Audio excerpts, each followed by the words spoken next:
नमस्कार, मैं राकेश परमार और आप देख रहे हैं महत्वपूर्ण मुद्दा। मित्रों, महत्वपूर्ण मुद्दे में आज सबसे महत्वपूर्ण विषय ये था कि आज देश के पहले प्रधानमंत्री पंडित जवाहरलाल नेहरू जी का जन्म जयंती था। आज उनके जन्मोत्सव पर मुझे बड़ा अफसोस के साथ भारतीय मीडिया को दोषी देते हुए अपनी बात कहना पड़ रहा है कि जितनी कवरेज की हकदार थे आदरणीय पंडित जवाहरलाल नेहरू, उतना आज के समाचार चैनलों ने कवरेज नहीं किया। मैं समाचार चैनलों को नहीं देख पाया कि देश दुनिया के समाचार चैनलों में आज कितनी कवरेज थी, लेकिन जितना के हकदार थे भारत के शिल्पी, भारत के निर्माण युग के शुरुआत के निर्माणकर्ता और highest civil authority of India के पहले मेंबर, मतलब भारत के पहले हाईएस्ट सिविल अथॉरिटी को जितना सम्मान देना चाहिए था समाचार चैनलों पर, वह नहीं दिखा। ये वही समाचार चैनल है जो एक नाच गाने वाले के जन्मदिन पर कितने देश के बेवकूफ लोग उसके घर के सामने सिर्फ हाथ हिलाने के इंतजार में खड़े हैं, वो 2 दिन पहले से दिखाने लगता है। 10 दिन पहले से उस सैलून तक में चला जाता है जहां वो बाल कटवाने आएंगे, और उस टेलर के यहाँ भी इंटरव्यू करवा देता है जहां वो अपना कपड़ा सिलवाएंगे। सब्जी का दुकान तक दिखाने वाली मीडिया भारत के प्रधानमंत्री को नहीं दिखा रही है। यह किस तरफ इशारा कर रहा है, यह आप पर छोड़ता हूं। मैं तो माननीय प्रधानमंत्री पहले पंडित जवाहरलाल नेहरू जी को अपनी हार्दिक शुभकामना, हार्दिक श्रद्धांजलि और बारंबार प्रणाम, शत शत प्रणाम, बहुत बहुत नमन करता हूं। आप जहां भी होंगे वहां पर आराम फरमा रहे होंगे, क्योंकि आपने भारत को निर्मित किया है, भारत के निर्माण में अपना पहला योगदान दिया है। आपकी जितनी तारीफ की जाए कम है, आपको जितना आदर दिया जाए कम है। एक बार पुनः पंडित जवाहरलाल नेहरू प्रथम प्रधानमंत्री भारत सरकार को मेरे विनम्र श्रद्धांजलि। दूसरा महत्वपूर्ण मुद्दा आज ये था कि आज एक अत्यंत कूल माइंडेड मर्डर का सूचना सनसनीखेज प्राप्त हुआ। भारत के राजधानी दिल्ली में मुंबई में एक लड़का साजिशतन एक लड़की से लव जिहाद के तहत फंसाया, उसको प्यार जाल में फांस करके दिल्ली लेके आया और दिल्ली में उसका हत्या कैसे और कितनी निर्ममता से किया, इसकी वर्णन समाचार चैनल वाले शाम से ही बता रहे हैं। मैं और ज्यादा कह के अपने समाचार चैनल को विवश नहीं करना चाहता, लेकिन यह बात मैं अफसोस के साथ कहूं, संतोष के साथ कहूं, खुशियां मनाऊं कि गम मनाऊं, मैं समझ नहीं पा रहा हूं। आए दिन इस तरह की घटनाएं हमारी बेटियां सुन रही हैं, देख रही हैं, जान रही हैं, उसके बाद भी उनको लोटे में आने की इतनी जल्दीबाजी रहती है। यह बात मैं किस मुंह से कहूं, मेरे को समझ में नहीं आ रहा। लड़की पढ़ी लिखी थी, स्वच्छंद थी, लव मैरिज के जगह लिव इन रिलेशनशिप को प्राथमिकता दी थी और बिन ब्याहे एक मुसलमान के साथ रह रही थी। यह उसका अपना सोच था। अगर आपका पहला कदम ही गलत है तो सही की उम्मीद कैसे की जा सकती है, यह दुनिया जानती है। लेकिन क्या आपको इतनी भी सब्र, शर्म और इत्मीनान नहीं है कि आप लोगों को पहचान लें? क्या आप 37-38 टुकड़ा हो करके अलग अलग जगहों पर चील कौवों को खिला देने के बाद ही समझ में आएगी?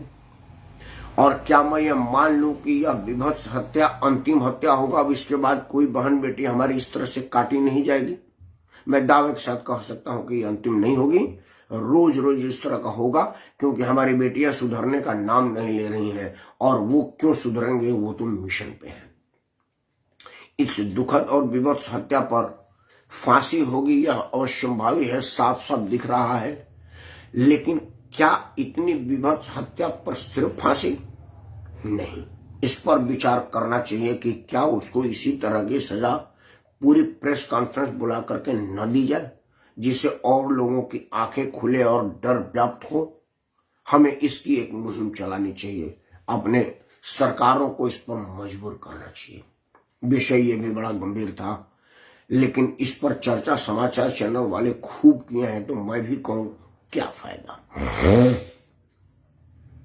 मित्रों, एक समाचार आज और भी बड़ा महत्वपूर्ण था, उस पर भी चर्चा की जा सकती थी, लेकिन मैं इन सब समाचारों के ऊपर आज का जो समाचार माना वो ये कि भाई मुलायम सिंह परिवार का परिवारवाद अब सतह पर बिखराव आ गया है और अब परिवार के वरिष्ठतम सदस्यों के द्वारा उल जलूल वाहियात या सच की स्वीकृति होने लगी है। यह सब लोग देख रहे हैं। आज समाचार चैनल पर डिम्पल यादव ने मैनपुरी जो मुलायम सिंह यादव के दुखद देहांत के बाद खाली हुआ था, वहां पर आज उन्होंने अपना नामांकन दाखिल किया। यह सीट माननीय मुलायम सिंह यादव के दिवंगत होने से खाली हुआ है। हमारे यहाँ दिवंगत आत्माओं के शांति के लिए प्रार्थना की जाती है। उनके सारे अपराध को माफ करके उनकी बुराइयों से अपने आप को अलग करते हुए सिर्फ उनके लिए दुआ की जाती है। मैं भी परमपिता परमेश्वर से हाथ जोड़ कर प्रार्थना करता हूं कि आप माननीय मुलायम सिंह के सारे अपराधों को माफ करें और उनको अपने पनाह मिले। लेकिन मैं यह दावे के साथ नहीं कह सकता कि माननीय मुलायम सिंह के आत्मा के शांति की मेरी प्रार्थना को परमपिता परमेश्वर कितना सुनेंगे, कितना स्वीकार करेंगे और कितना कंसिडर करेंगे, क्योंकि उन्होंने मर्यादा पुरुषोत्तम भगवान राम के पवित्र जन्मस्थल अयोध्या धाम में कार सेवकों पर अंधाधुंध गोलियां जो जनरल डायर की तरफ से माननीय मुलायम सिंह ने चलाया था, उनके आत्मा के शांति के लिए भी तो करोड़ों देशवासियों दुनिया भर में फैले सत्य सनातन के लोगों ने मांग की होगी। आप परमपिता परमेश्वर उन निहत्थे कार सेवकों के निर्मम हत्या को माफ करेंगे या हत्यारों को माफ करेंगे, ये परमपिता पर छोड़ दीजिए। मैं क्यों इतनी छोटी आदमी उतनी बड़ी बात सोचूं, लेकिन हमारे यहाँ मृतक के अपराधों को माफ करने की परंपरा है और मैं परंपरावादी इंसान हूं, इसलिए मुलायम सिंह यादव के अपराधों को माफ करने की मांग करता हूं और भगवान कितना करते हैं मैं उन पर छोड़ता हूं। मित्रों, आज चर्चा के विषय यह था कि माननीय मुलायम सिंह यादव का बिखराव अब दिख रहा है, क्योंकि जो उन्होंने परिवारवादी पार्टी की स्थापना की थी अब उसमें टूट साफ दिख रहा है। मैनपुरी की खाली हुई सीट पर मुलायम परिवार अपने बाहर के लोगों पर सोच ही नहीं सकता, विचार ही नहीं कर सकता। मैंने अपने एक दिन के संबोधन में कहा था कि जब देश की सबसे पुरानी पार्टी भारतीय राष्ट्रीय कांग्रेस पार्टी अपने राष्ट्रीय अध्यक्ष पद के लिए गांधी परिवार से बाहर को बुला सकती है, लगा सकती है, डमी ही सही बैठा सकती है, रबड़ का मुहर ही सही आप स्थापित कर सकते हैं, तो आप क्यों नहीं। लेकिन मुझे पता था कि एज यूजुअल मेरे बात को अनसुनी की जाएगी और वही होगा जो मुलायम सिंह परिवार के लोग चाहेंगे। चर्चा हुआ कि उस पर अक्षय यादव, लालू प्रसाद यादव के दामाद की दावेदारी मजबूत हुई, क्योंकि वहां पर तो रिटेनरशिप के तरह से रोटेशन के तरफ से दिया जाता है, क्योंकि अखिलेश यादव ने अपने भाई धर्मेंद्र यादव को आजमगढ़ में रोटेशन पद्धति के अंतर्गत भेजा था। आजमगढ़ की सीट के खाली हो जाने की वजह से, क्योंकि अखिलेश यादव विधानसभा के चुनाव के लिए आजमगढ़ को खाली कर दिए थे। धर्मेंद्र यादव की जगह अगर किसी और यादव को मुलायम सिंह का परिवार टिकट दे दिया होता तो निरहु यादव चुनाव नहीं जीत पाते, यह दावे के साथ मैं कह सकता हूँ। लेकिन आजमगढ़ की प्रबुद्ध जनता ने यह कहा कि भाई हम आजमगढ़ के लोग हैं, स्वतंत्र नागरिक हैं, स्वाभिमानी लोग हैं, हम आपके ताबेदार थोड़े हैं, गुलाम थोड़े हैं कि आपकी मर्जी करेगी तो आप खुद लड़ेंगे, अपने भाई को लड़ेंगे, पिताजी को लड़ेंगे, परिवार के अंदर ही लड़ेंगे, बाहर पर विचार ही नहीं करेंगे। यह बात उन लोगों को बुरी लगी और उन्होंने क्या किया कि इसकी सजा दी और बताया कि भाई हम आपके गुलाम नहीं हैं, आपकी मर्जी हो हमें स्वीकार करें, ना मर्जी हो तो हम उससे इनकार करें, लेकिन हम वही करेंगे जो हमारा मनसा कहेगा, हमारा मन कहेगा, क्योंकि हम स्वतंत्र नागरिक हैं, गुलामी हमें कभी पसंद नहीं आया।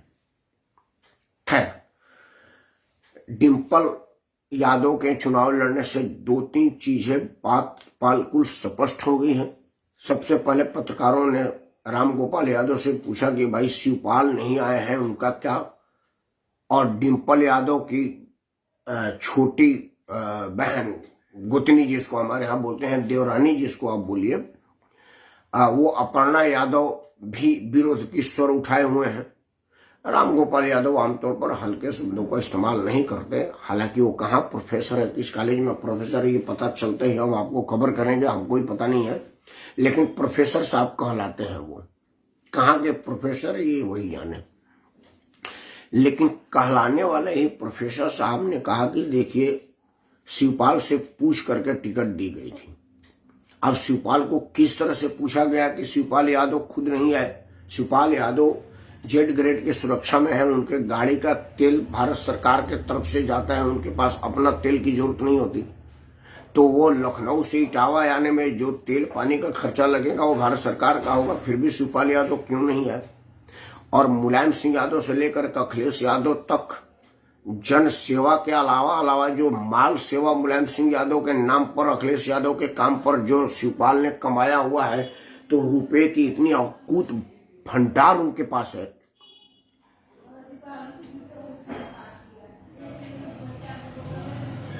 कि वह यह नहीं कह सकते कि मेरे पास पैसे की कमी है। लेकिन यह सब बात की है, शिवपाल नहीं आए, ना उनका बेटा आया। मतलब परिवार में इस तरह की विरोधाभास अब सतह पर है। खैर, अपर्णा यादव के लिए जो रामगोपाल यादव ने कहा वो बड़ा सोचने वाली बात है। उन्होंने बोला जो दूसरा नाम ले रहे, मतलब उन्होंने उनका नाम लेना भी गवारा नहीं समझा। उन्होंने बोला कि जो दूसरा नाम आप ले रहे हो वो कब मेरे परिवार के सदस्य थे। यह एक बहुत बड़ा बात है। मतलब रामगोपाल यादव ने मुलायम सिंह यादव के हैसियत को चैलेंज कर दिया। उन्होंने मुलायम सिंह को ही नकार दिया, क्योंकि अपर्णा यादव के माताजी मतलब सास जी को माननीय मुलायम सिंह यादव ने अपने पत्नी का दर्जा दिया था, और उनके पुत्र अपर्णा के पति को उन्होंने अपने पुत्र का दर्जा दिया था। और यह एफिडेविट में है, चुनाव घोषणा पत्र में दिया गया है। जो एफिडेविट में लिखी हुई बात को उनके भाई रामगोपाल नकार रहे हैं, इसका मतलब क्या है? यह पढ़े लिखे और कानून बहुत ज्यादा जान सकते हैं। मैं तो यही कहूंगा, राजनीतिक रूप से, सामाजिक रूप से अपने बातों में, कि शायद मुलायम सिंह यादव के मरने के बाद वो जो मुलायम सिंह की जगह खाली हुई है मुलायम परिवार में और भारत के राजनीति में, रामगोपाल की नजर उस पर है। और वो उस पर तभी काबिज हो सकते हैं जब वो मुलायम सिंह को नीचा, छोटा या बेकार दिखाने का प्रयास करें। मैं मुलायम सिंह के लिए नहीं कुछ करूं, मेरे लिए मुलायम सिंह आदरणीय है, सम्मानीय है, संघर्षशील नेता है। अखिलेश यादव चाहे बेशक न कार्य न लायक हो, लेकिन मुलायम सिंह ने मेहनत करके इस पार्टी को अपने दम पर सींचा है, अपने दम पर खड़ा किया, इसमें कहीं कोई दो राय नहीं है। उनके कंपेनियन के रूप में अगर कोई आदमी उनके परिवार से था तो वो शिवपाल यादव थे। रामगोपाल तो लाइमलाइट में नहीं था। रामगोपाल तो मुख्यमंत्री बनने के बाद मलाई चाटने के लिए आ गए। तो जो आदमी सिर्फ फायदे के लिए कायदे को ताक पर रख करके आया हो, वो मुलायम सिंह को धत्ता बता रहे हैं, मुलायम सिंह के स्टेटमेंट को फॉल्स कर रहा है और मुलायम सिंह के पत्नी और बहू को नकार रहा है। वो किस तरह की सोच डेवलप कर रहा है और क्या बताना चाह रहा है, ये सब लोग समझ रहे हैं। मैं तो कम से कम समझ रहा हूं। अब ये अखिलेश यादव कितना जल्दी और कब समझेंगे, ये अखिलेश पर है। अपर्णा यादव का इस पर क्या रिएक्शन आएगा ये मैं नहीं जानता। वो आएगा भी कि नहीं, मैं ये भी नहीं जानता।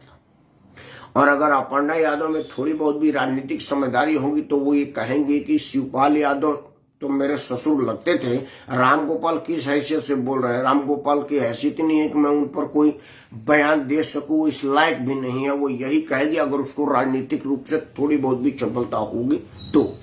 और अगर अपर्णा यादव ने रामगोपाल यादव के बात को काउंटर किया और अखिलेश यादव ने इसकी मजम्मत कर दी तो रामगोपाल यादव का कद बढ़ जाएगा। मतलब रामगोपाल यादव उन परिवार में विरोध के अंजाम तक पहुंचा लिए हैं जितना शिवपाल पहुंचा है। रामगोपाल यही चाहते हैं कि वो शिवपाल यादव से बड़ा मुलायम सिंह यादव का नजदीकी और उस वैक्यूम को भरने के लिए जाए, इसीलिए उन्होंने इस तरह का स्टेटमेंट दिया है।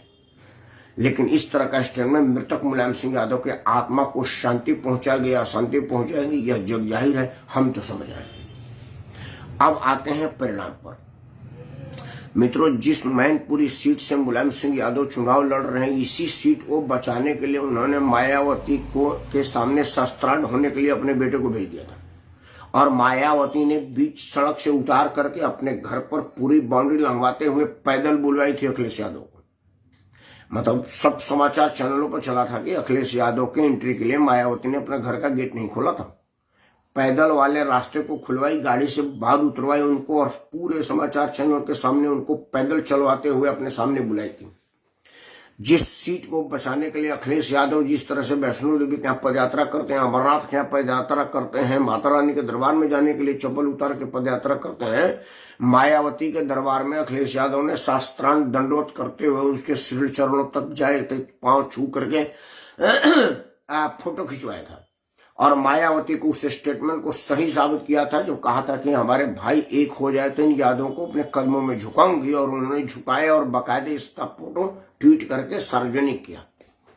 उसी सीट को बचाने के लिए सारा कुछ हुआ था, मैनपुरी की सीट को, क्योंकि अध्यक्ष ही ना हार जाए इस बात का मुलायम और उसके पूरे परिवार का डर था। उस सीट पर बहुजन समाज पार्टी के समर्थन के बाद भी, पूरी मायावती का चुनावी रैली करने के बाद भी, मुलायम सिंह के अस्वस्थ होने के बाद भी, सक्रिय आकर के लोगों से मतदान की अपील करने, वोट मांगने के बाद भी मार्जिन बहुत कम हो गया था। मामूली अंतर से जीते थे, जितनी अंतर से वो जीतते आ रहे थे उसमें बहुत बड़ा डेंट लगा था। अब उस डेंट की पूर्ति क्या मुलायम सिंह यादव के मौत से उपजी हुई सहानुभूति भर पाएगी या परिवार में बिखराव उसको खत्म कर पाएगी, यह तो आने वाला समय बताएगा। लेकिन जिस तरह की पारिवारिक हालात मुलायम सिंह के अंदर, परिवार के अंदर चल रहा है, उससे लग रहा है कि हर आदमी इस सीट पर कब्जा जमाने, अखिलेश के वर्चस्व को खत्म करने और पार्टी पर आधिपत्य स्थापित करने का प्रयास करेगा। और उसका पहला उदाहरण होगा मैनपुरी से मायावती के मुलायम सिंह यादव के नाम का खात्मा, क्योंकि जब तक मुलायम सिंह के नाम का खात्मा नहीं होगा तब तक अपने नाम का स्थापना नहीं हो सकता। यह तो राजनीति का छोटा सा बालक भी समझ रहा है। शिवपाल यादव, रामगोपाल यादव और परिवार के सदस्य तो खैर मुलायम सिंह यादव के साथ ही रहते थे, तो राजनीति की समझ तो उनके पास मुझसे ज्यादा हो ही गई होगी और ये बात वो समझ ही पा रहे होंगे। दूसरा, शिवपाल यादव का ओपन विरोध क्या करेगा, क्योंकि मैनपुरी के अंदर आने वाले ही यशवंत नगर सीट से वो लगातार कई साल से विधायक रहे हैं और यशवंत नगर ही छोड़िए पूरा मैनपुरी में मुलायम सिंह बेशक वहां से सांसद थे, राज्य के मुख्यमंत्री थे, लेकिन जनता में जो नाम चलता था, काम चलता था और दाम चलता था वो शिवपाल यादव का था। अब शिवपाल यादव विरुद्ध में है तो वो कितना डेंट पहुंचाएंगे यह भी अब देखने वाली बात होगी। तीसरा और महत्वपूर्ण है कि अभी पूज्य योगी आदित्यनाथ जी की सरकार है और योगी आदित्यनाथ के सर्वजन हिताय सर्वजन सुखाय का जो कार्य प्रणाली चल रही है उससे जातीय बंधन टूटा है और सब मान्य परंपराओं को धत्ता बताते हुए हर वर्ग, हर धर्म, हर समुदाय और हर क्षेत्र के लोग भाजपा को अपना मान रहे हैं और भाजपा में विश्वास जमा रहे हैं, और कुछ लोग जो भाजपाई नहीं है वो योगी आदित्यनाथ में अपना विश्वास जमा करके उनका हाथ मजबूत कर रहे हैं। यह बात मैनपुरी पर भी लागू होगी, क्योंकि अभी कुछ दिन हुए 2 उपचुनाव में साबित हुआ था कि भाजपा हर सीट पर परचम लहराई थी। कुल मिलाकर के परिवार में वर्चस्व की लड़ाई क्या गुल खिलाएगी आने वाला समय बताएगा। लेकिन मैं एक लोकतंत्र को मानने वाला आदमी इस बात पर संतोष व्यक्त करूंगा अगर परिवार का किला ध्वस्त हो जाएगा, क्योंकि लोकतंत्र राजशाही की तरह से नहीं चलता कि राजा का मरने के बाद राजकुमार को गद्दी दे दी जाए बिना गुण दोष के आधार पर, बिना गुण दोष के जांच पर। उसी तरह से मैनपुरी कोई ऐसी सीट नहीं है कि मुलायम सिंह अगर नहीं रहे तो उनकी बहू डिंपल को दे दिया जाएगा जो पार्लियामेंट में 4 लाइन पढ़ के नहीं बोल सकती। हालांकि वो पढ़ी लिखी महिला है, अखिलेश यादव की पत्नी है और मिलिट्री के अफसर की बेटी है, तो अनपढ़ नहीं होगी। पढ़े लिखे को बांचने तक नहीं आता है, ऐसे लोगों को मैनपुरी की जनता किस खुशी में भेजेगी ये जनता जाने। लेकिन मैं जरूर यह जानता हूं कि यह सीट कई चीजों का सवाल का जवाब लेके आएगा और कई आशंकाओं को निर्मूल धरता बताते हुए एक नई राजनीति की शुरुआत करेगा। और नई राजनीति की शुरुआत मैनपुरी से मुलायम परिवार की खात्मा, वर्चस्व को समाप्ति और नवीन कोमलों को खिलने का बेला बताएगा। मुलायम परिवार के अलावा समाजवादी पार्टी में और लोगों का निखार हो, उभार हो, राजनीति में उनका सम्मान हो। इन्हीं शब्दों, इन्हीं मनोकामना के साथ मैं राकेश परमार आप सबको सादर प्रणाम करता हूँ। जय हिंद, वंदे मातरम।